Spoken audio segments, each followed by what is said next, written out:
태양에 반짝인다고 다 금은 아니다라는 속담이 있습니다. 금 비슷하다고 그 내용이 꼭 금인 것은 아닌 것처럼 요즘도 이 진품을 사칭한 짝퉁들이 모든 부분에 많이 있습니다.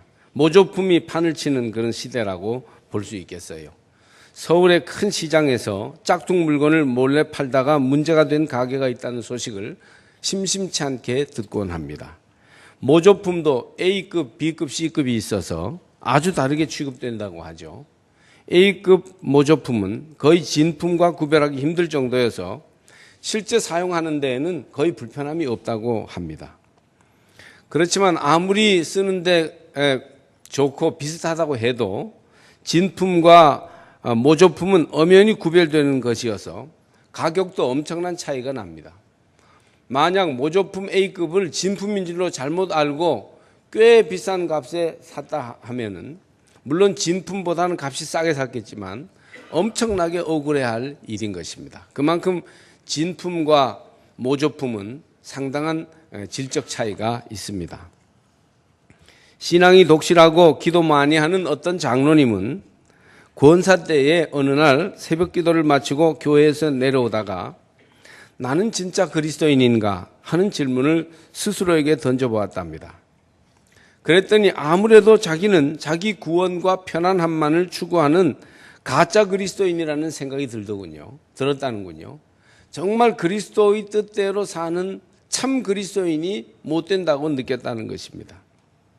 그래서 하나님의 관심이 무엇이냐 깊이 생각해 보았더니 바로 전도하는 것이라는 걸 깨닫고 그 후에 전도에 전념하는 사람으로 변화되었더니 하나님께서 은혜를 주셔서 진짜 그리스도인 비슷하게 살 수 있도록 도와주셨다.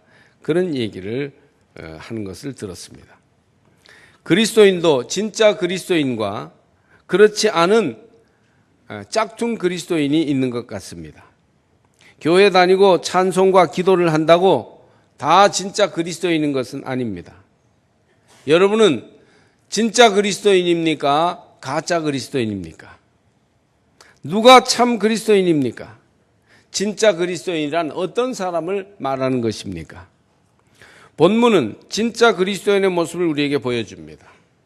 참 그리스도인이란 어떤 사람입니까? 본문에 의하면 사랑을 행하는 사람이에요. 8절부터 10절까지. 사랑을 행하는 사람. 이타적인 사랑은 모든 계명과 율법의 완성이기 때문에 예수님이 우리를 사랑하시듯 그렇게 사랑하는 사람이 참 그리스도인입니다. 또 때를 분별하여 어둠의 일을 벗고 예수 그리스도 빛의 갑옷을 입는 사람이 진짜 그리스도인입니다. 11절부터 14절까지 말씀이죠. 어둠의 일을 벗어야 되고 예수 그리스도를 옷 입어야 됩니다. 그래야 진짜 그리스도인이 되는 것입니다.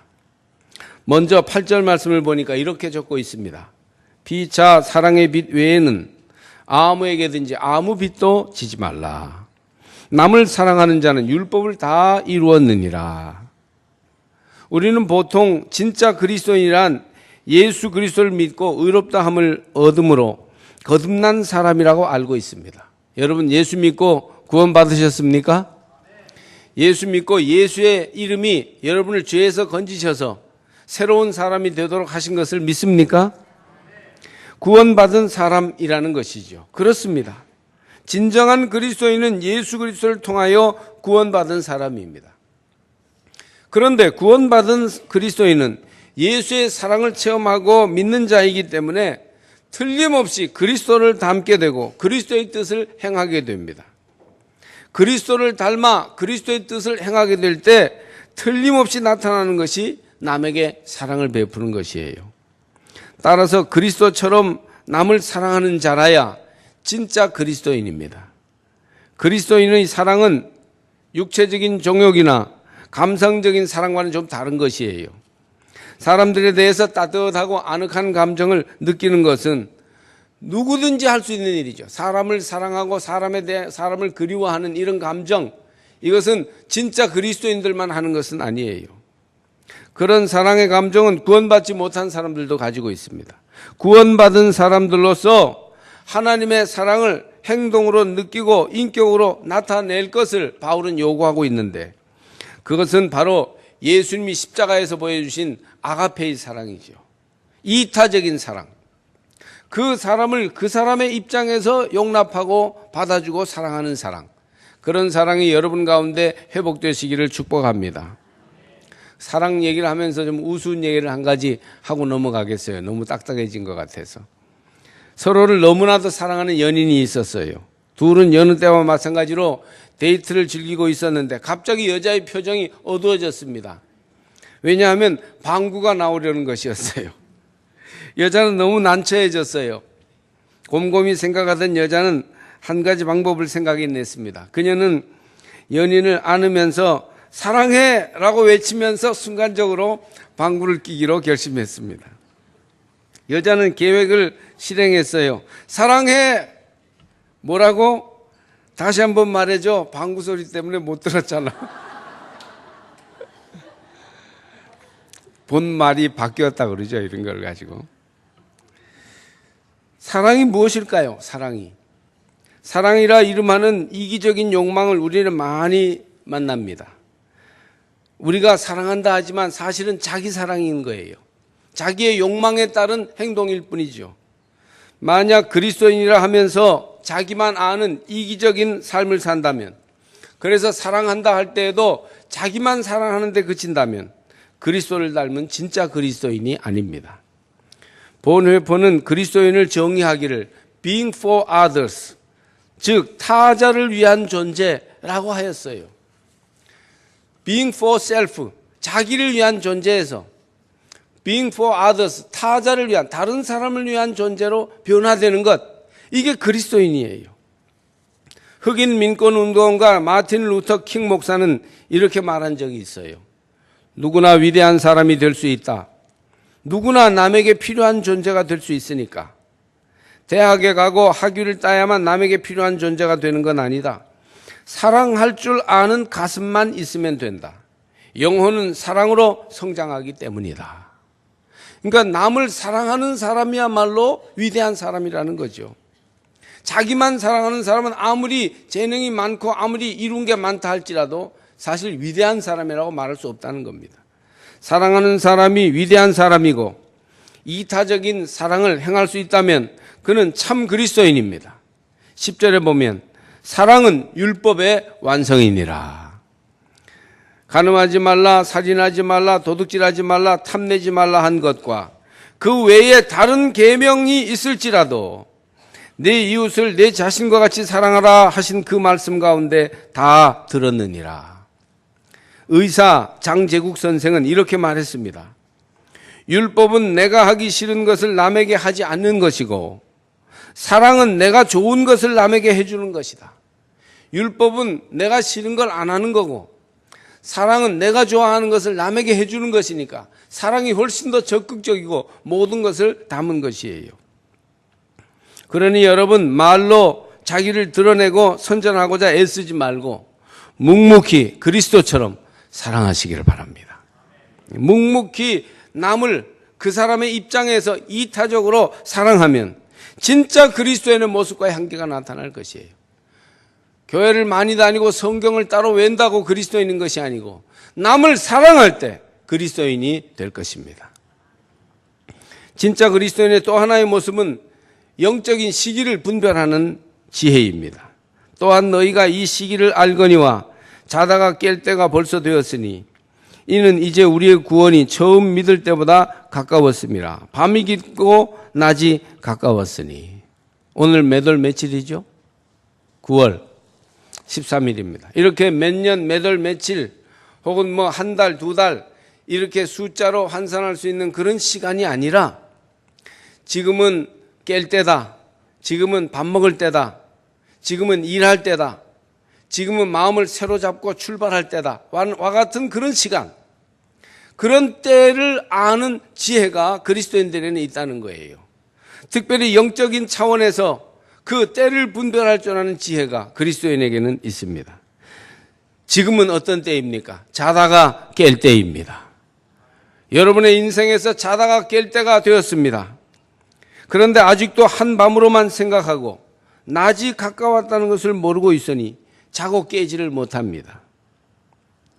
깨어 있어야 진짜 그리스도인입니다. 영적으로 살아 움직여야 그리스도인이에요. 아침이 되었는데 낮이 되었는데도 아직도 영혼의 깊은 밤에서 잠자고 있고 움직이지 않으면 여러분은 진정한 그리스도인이 아니에요. 말씀을 들어도 응답하지 않고 성령이 여러분 가운데 운행하여도 그 성령과 동행하려 하지 않으니 여러분은 아직도 때를 알지 못하는 가짜 그리스도인에 불과한지도 모르겠어요. 자기가 깬다는 것은 그리스도와의 관계, 그리스도와의 교제가 살아있다는 의미입니다. 자다가 깬 사람, 그리스도가 내 안에 살아있는 사람은 어둠의 일을 벗고 빛의 갑옷을 입습니다. 여러분은 깨어 있습니까? 어둠을 벗고 빛의 옷을 입고 낮에와 같이 행하고 있습니까? 그런 진짜 그리스도인들이 되시길 바랍니다. 이 때에 대한 자각은 참된 그리스도인이 되는데 매우 중요한 자세입니다. 영적 각성이 있어야 된다는 거예요. 저는 중학교 때 보이스카우트 단원으로서 포항 구룡포에서 국제 잼버리 대회가 열렸는데 4년에 한 번씩 열린 대회에 참석한 경험이 있습니다. 그때 보이스카우트 대원은 늘 손가락 3개를 이마에 대고 인사를 했는데 준비 그렇게 외쳤습니다. 언제나 남을 도울 준비, 하루 3가지 선행을 할 준비를 하고 있다는 다짐이었어요.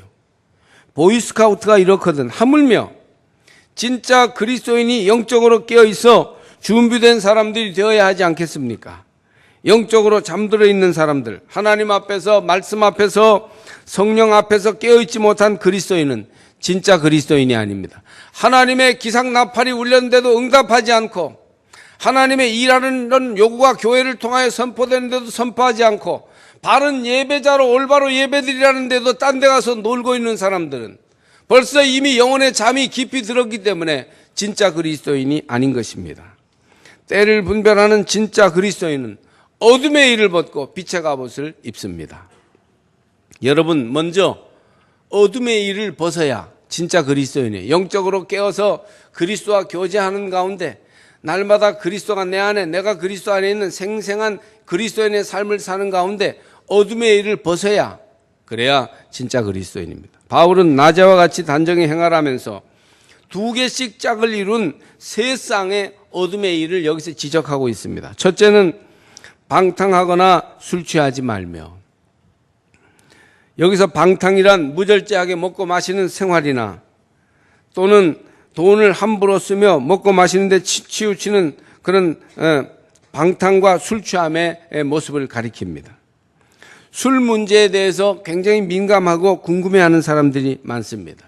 술 마시고 취하는 것은 여자들이 절제 못하고 쇼핑 중독 걸린 것과 비슷한 것이에요. 다 여기에 방탕에 속하는 것입니다. 술 마시는 것 자체가 죄라고 성서에 정해놓지는 않았지만 술을 마시기 시작하면 절제가 되지 않고 말도 함부로 하여 실수하며 생활의 질서가 쉽게 무너져 그리스도인의 덕을 세우지 못하므로 큰 죄를 범하게 되는 것입니다. 술은 죄로 들어가는 관문이 되기 때문에 절제해야 됩니다. 요즘은 술에 대해서 너무 관용한 경향이 있는데 술은 많은 폐악을 낳는 것이므로 술을 절제하시기를, 금주하시기를 주의 이름으로 권면합니다. 믿는 사람들끼리 모였을 때 술 마시는 것은 덕스럽지 않습니다. 이건 분명히 하시기 바랍니다. 술은 많은 폐악을 낳기 때문에 남선교회 모임 뒤풀이에 술을 마시면 안 됩니다. 절대 술을 마시고 공식 자리나 예배에 나와서는 안 됩니다. 냄새를 적당히 가리고 어느 정도 시간이 지났으니 괜찮겠지 하는 것은 하나님 앞에 죄를 짓는 것이 됩니다. 비만이 될 줄 알면서 음식을 습관적으로 폭식하는 것, 경제적으로 규모 있게 살지 못하고 과소비하는 것, 이런 것들이 다 방탕한 것이고 어둠의 일이며 술 취하는 것과 함께 벗어버려야 할 일입니다. 이 어둠의 일을 벗어버려야 진짜 그리스도인이 될 수 있습니다. 이것은 제 말씀이 아니라 성서의 말씀이니 귀 기울여 들으시고 실천함으로 진짜 그리스도인이 되시기 바랍니다. 둘째로 음란하거나 호색하지 말며. 음란이란 문란한 성관계를 의미하고 호색이란 방종이라고 번역할 수도 있는데 사회적으로 정도를 벗어나는 행동, 자기를 스스로 조절할 줄 모르는 태도를 가리킵니다. 특별히 성적인 면에서 조절이 안 되는 게 호색이에요. 사람에게는 성적 욕망이 있습니다. 이것은 너무나 자연스러운 하나님이 주신 선물이죠. 이것은 본질적이고 강렬한 욕망이면서도 억압되거나 숨겨지기 쉬운 욕망이기 때문에, 아주 미묘한 욕망이기 때문에 많은 문제가 여기에서 일어납니다. 욕망 자체는 죄가 아니지만 욕망을 조절 못하면 많은 죄를 낳게 되기 때문에 성적 욕망은 잘 통제되어야 하는 것입니다. 욕망은 강한데 욕망 표출, 해소가 자유롭지 못한 것, 이런 특징 때문에 많은 문제가 일어나는 거예요. 그러므로 음란하거나 호색하지 말라는 이 말씀을 깊이 마음에 명심하고 성적인 문제로 걸려 넘어지지 마시기를 주의 이름으로 권면합니다. 성적으로 방종하고 호색, 음란하면 결코 진짜 그리스도인이 될 수 없는 것이에요. 프로이트 같은 심층 심리학자들은 무의식 심리를 움직이는 중요한 요인으로 성적 욕망을 들고 있어요. 성의 욕망은 가려져 있으면서 사람들을 이리저리 이끌어가는 아주 위험한 충동이에요. 그리스도인이 성적 욕망만 잘 컨트롤할 수 있으면 거룩한 사람으로 사는데 큰 도움이 될 것입니다. 음란과 호색은 야한 동영상에 너무 많은 시간을 빼앗기든가 유흥점을 드나들면서 무절제하게 생활하거나 비윤리적이고 비정상적인 남녀관계를 지속하는 것을 말합니다. 이런 일들이 계속되면서 진짜 그리스도인이라고 말하기 어렵습니다. 이렇게 음란과 호색에 빠져 있으면 성적 욕망 때문에 삶이 무너지고 인간관계를 다 파괴시켜서 가족들 마음을 아프게 하고 급기야는 가정이 무너지게 되는 결과를 가져옵니다. 이것은 결코 진정한 그리스도인의 모습이 아니에요. 추석 직전 주간에 싱가포르에서 인천으로 오는 비행기에서 한 외국인이 핸드폰으로 승무원 치마 속을 찍었다가 들켰어요. 그러니까 그 핸드폰이 자기 게 아니라고 우기다가 나중에 들켜서, 그래서 인천공항에 도착하자마자 경찰에 인계되었고 바로 다른 비행기로 출국 조치되었다고 합니다. 우리나라 들어와 보지도 못하고 음란과 호색 때문에 망신당하고 출국되었어요. 그보다 불과 몇 주 전에는 미국으로 가는 비행기에서 우리나라 유명 대학 산업디자인과 교수가 옆에 앉은 외국 여자를 성추행했다고 해서 미국에 도착하자마자 비행기 입구에서 FBI에 체포되는 충격적인 사건이 있었어요. 지금도 미국의 감옥에 갇혀가지고 조사받고 있습니다. 독실한 기독교인이었고 학교에서 크게 존경받은 분이었으며 이 분야에서 최고의 인재였습니다. 제가 과장이 아니고 대기업들에서 그 교수의 디자인 계통의 자문을 받으려고 줄을 설 정도였습니다. 미국 코넬 대학에서 그 실력을 인정받아 초빙 교수 자격으로 가다가 일어난 사건이었어요. 국내에서 제자들이 그 일을 믿을 수가 없는 거예요. 그렇게 인격적이고 그렇게 신앙적인 분이 어떻게 비행기에서 성추행할 수 있느냐. 그런 파렴치한 일을 절대 저지르지 않았을 것이라고, 뭔가 문화적인 차이에서 오는 오해가 있었을 것이라고 구명운동을 벌이려는 움직임이 있었어요. 근데 본인이 시인했다고 하니까 다 수그러들고 말았습니다. 물론 정확한 조사를 하여 그 결과가 나오기를 우리가 좀 기다려 봐야 되겠습니다만은 학교에서도 이미 해직됐어요. 이렇게 음란과 호색은 남자든지 여자든지 한 방에 훅 가게 만드는 아주 위험한 죄악이에요. 여러분이 어둠의 일을 벗으시기를 주의 이름으로 권면합니다. 셋째로, 다투거나 시기하지 말고 싸움, 불화, 경쟁 등의 심하게 겉으로 드러나는 다툼이나 또는 다른 사람 잘 되는 것에 대한 부정적 감정이 마음속에 일어나서 은밀하게 시기하는 것, 이 모든 것이 어둠의 일입니다. 이런 어둠의 일을 벗는 데에는 그리스도로 옷 입는 성숙한 인격이 필요해요. 다른 사람들과 사이좋게 지내지 못하고 늘 싸우고 편가르는 사람들이 있어요. 말 한마디라도 이렇게 마음이 서로 안 좋고 감정이 상하게 하는, 남을 인정하고 기꺼이 서로 사랑할 수 없는 그런 이상한 태도를 가진 분들이 있어요. 진정한 그리스도인이라고 말하기 어렵습니다. 사람에 대해 공정한 판단과 시각을 가지지 못하고 선입견을 가지고 말하는 것은 그리스도인으로서 버려야 할 태도인데 버리지 못하고 계속 가지고 있으면 가짜 그리스도인입니다. 원래 못생긴 찌질이인데 고쳐서 그렇대. 뒤에서 말이죠, 수근수근 뒷담화하는 거. 그거 있는 말을 그대로 해도 중상이요, 없는 말 만들어 하면 모략이에요. 큰 죄들입니다. 트러블 메이커가 되지 말고 가는 곳마다 피스메이커가 되시길 바랍니다. 남 잘 되는 것 헐지 못해 안달하지 마세요. 여러분도 모처럼 기회를 잡았는데 남들이 헐어서 그냥 걸려 넘어지면 얼마나 기가 막히겠어요. 사람들의 평판에 연연하여 거짓말로 어떻게 해보려다가 낭패를 보는 사람들이 얼마나 많은지 모릅니다. 학력, 배경, 직장, 가정, 거짓말로 유지될 수 있는 것은 없습니다. 선거 때가 되면 학력 위조 때문에 나중에 당선 취소까지 되는 사례가 있는데 얼마나 부끄러운 일입니까? 모두가 1등, 모두가 첫째가 될 수는 없어요. 여러분 1등 못해도 당당한 꼴찌가 되십시오. 끝까지 여러분의 길을 달려가면 나름대로의 결과를 얻을 것입니다.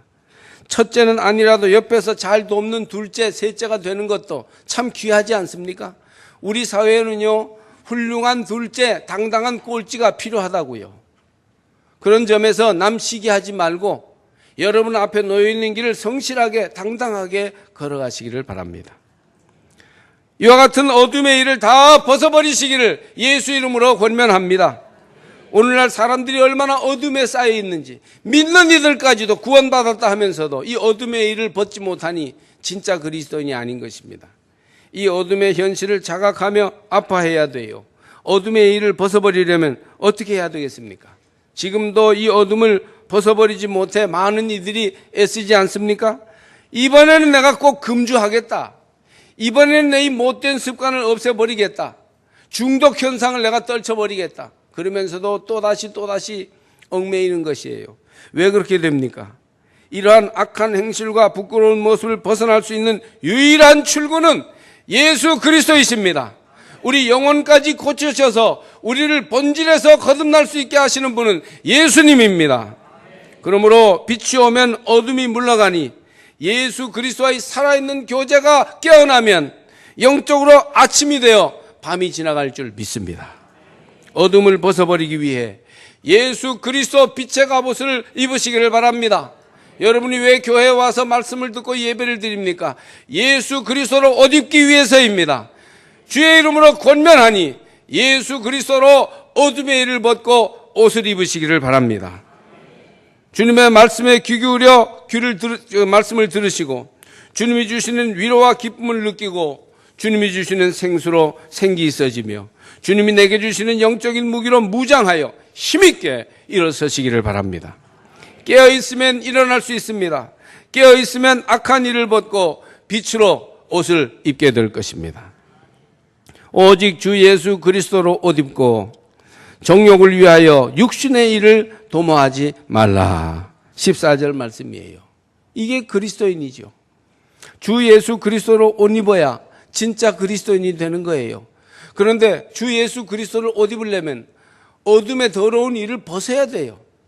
어둠의 더러운 일을 하고 있는 채로 주 예수 그리스도 빛의 갑옷을 입을 수는 없기 때문에 이 모순을 여러분이 분명히 결단해야 됩니다. 빛의 갑옷 주 예수 그리스도로 옷을 입으시기를 축복합니다. 에베소서 4장 21절 24절 말씀을 보면 이것이 이 진리가 아주 분명하게 언급되어 있습니다. 세 번역으로 제가 읽어보겠습니다. 그리스도 예수 안에는 진리가 있을 따름인데 여러분이 그의 가르침을 그대로 듣고 배웠다면 옛 생활을 청산하고 정욕에 말려들어 썩어져가는 낡은 인간성을 벗어버리고 마음과 생각이 새롭게 되어 하나님의 형상대로 창조된 새 사람으로 갈아입어야 합니다. 새 사람은 올바르고 거룩한 진리의 생활을 하는 사람입니다. 여러분이 그의 가르침을 그대로 듣고 배웠다면 옛 생활을 청산하고 정욕에 말려들어 썩어져가는 낡은 인간성을 벗어버리고 마음과 생각이 새롭게 되어 하나님의 형상대로 창조된 새 사람으로 갈아입어야 합니다. 이 말씀대로 이 시간 여러분 속에서 이루어지기를 축복합니다. 하나님의 말씀이 여러분의 존재를 변화시켜 낡은 옛 인간성을 벗어버리고 그리스도로 인한 새 인간성을 입게 하시기를 축복합니다. 그리스도로 옷 입은 새 사람은 올바르고 거룩한 진리의 생활을 하는 사람입니다. 즉 어둠의 일을 벗고 빛의 갑옷을 입은 진짜 그리스도인이 되기 위해서는 하나님 말씀을 주야로 묵상하며 그 말씀을 새기고 생활 속에 적용하는 사람입니다. 말씀이 살아 생동하는 인격과 생활이 진짜 그리스도인이 되기 위한 중요한 조건입니다. 기도에 깨어있고 말씀에 깨어있을 때 여러분은 진짜 그리스도인이 될 것입니다. 술에 깨어있고 노는 데 깨어있으니 어찌 어둠의 일을 벗을 수가 있겠습니까? 여러분의 생활이 말씀에 근거한 생활입니까? 아니면 감정에 치우쳐 정욕대로 사는 생활입니까? 그도 아니라면 이익에만 치우쳐 돈 버는 일에만 신경 쓰는 생활입니까? 진짜 그리스도인은 말씀에 근거하여 올바르고 거룩한 진리의 생활을 하는 사람이고, 우리가 돈을 버는 것도 사람을 만나는 것도 이 거룩하고 복된 생활을 풍성하게 누리기 위한 방법과 수단이 되는 것이지요. 돌이 옥에 함께 섞여 있으면, 돌과 옥이 섞여 있으면 옥석이 구분하기 힘들어요. 이처럼 진짜 그리스도인이 사이비하고 같이 섞여 있으니까 사람들은요 구분하지 못할 때가 있어요. 때로는 자기 자신도 자신이 진짜인지 가짜인지 모를 때가 있습니다. 여러분은 진짜 그리스도인입니까? 가짜 그리스도인입니까? 글쎄요, 내가 진짜인지 가짜인지 모르겠네요. 진품인지 짝퉁인지 모르겠어요. 나는 명품 그리스도인인지 아니면 사이비 그리스도인인지 좀 알고 싶어요. 알고 싶다면 오늘 말씀을 다시 한번 여러분에게 꼭 적용해 보셔야 됩니다. 두 가지지요. 하나는 그리스도처럼 사랑하는 것이에요. 또 하나는 어둠의 일을 벗고 빛의 갑옷을 입도록 깨는 것이에요. 영적으로 각성하는 것이에요. 이 두 가지를 여러분에게 적용해서 내가 어둠의 일을 벗고 정말 빛의 사람이 되었구나 한다면 여러분은 진짜 그리스도인이요. 난 아직도 어둠의 일을 벗지 못하고 아직도 진짜 사랑하지 못하는구나. 그러면 여러분은 각성하여 말씀으로 새롭게 돌아와야 할 것입니다. 이 시기를 알아 자다가 깨어야 합니다. 그리스도와의 살아있는 교제에서 깨어나시기를 바랍니다. 그러면 어둠의 일을 벗어버릴 수가 있어요. 방탕과 술 취함, 음란과 호색, 다툼과 시기. 성령의 도움으로 그리스도께서 우리 안에서 이런 것들을 허물처럼 벗게 하시며 다시 입지 않도록 만들어 주실 것입니다. 말씀을 깊이 묵상하거나 설교를 들어 적용할 때 깨어있는 사람은 빛의 갑옷을 입게 됩니다. 어느 부대에 믿음 좋은 장군이 한 분 사단장으로 취임하셨어요. 근데 이분은 아주 독실한 그리스도인으로서 그 부대의 젊은 군목을 찾아가서 무엇이든지 말씀만 하시면 목사님을 힘껏 도와드리겠다고 했어요. 군목은 계급이 대위, 사단장은 계급이 소장, 별 2개, 아주 엄청난 차이예요. 앞에 제대로 서지도 못합니다. 계급으로 보면. 그러나 이 장군님이 먼저 목사님을 찾아가서 아주 까만 부하이면서도 또 젊은 분인 목사님에게 교회를 위해서 내가 뭘 했으면 좋겠느냐 믿음으로 물어봤어요. 목사님은 주일에 정복을 입고 훈장까지 다시고 조금 일찍 한 30분 일찍 교회로 나와 주실 수 있겠습니까? 물어봤어요. 그러자 장군은 그러겠다고 대답하고 주일날 일찍 왔습니다. 그러자 목사님은 주보를 들고 안내위원을 좀 해주시면 좋겠다고. 목사님도 참 겁도 없지 말이죠. 그 장군님한테 그런 부탁을 드렸어요. 구원의 새 옷을 입은 장군은, 새 군복도 입었지만 구원의 옷을 입은 장군은 기꺼이 그 일을 하였습니다. 2등병이 들어와도 경례를 하고 주보를 나누어 주고 1등병이 들어와도 경례를 하고 활짝 웃는 얼굴로 안내를 했습니다. 어떻게 되겠습니까? 다음 주부터요, 교회는 자리가 모자랄 정도로 군인들이 몰려들었어요. 야, 장군한테 인사 한번 받아보자. 2등병이 장군한테 경례를 소리치며 해면 별일이 없지만 장군이 2등병한테 경례를 하니까요, 그게 큰 역사를 일으키게 되었습니다. 여러분, 진짜 그리스도인은 어디서나 그런 일을 하게 됩니다. 이게 주님께서 보여주신 사랑이죠. 서로 사랑하십시오. 그리스도 때문에 잠에서 깨어나 어둠의 일을 벗어버리고 빛의 갑옷을 입으십시오. 여러분은 진짜 그리스도인입니다.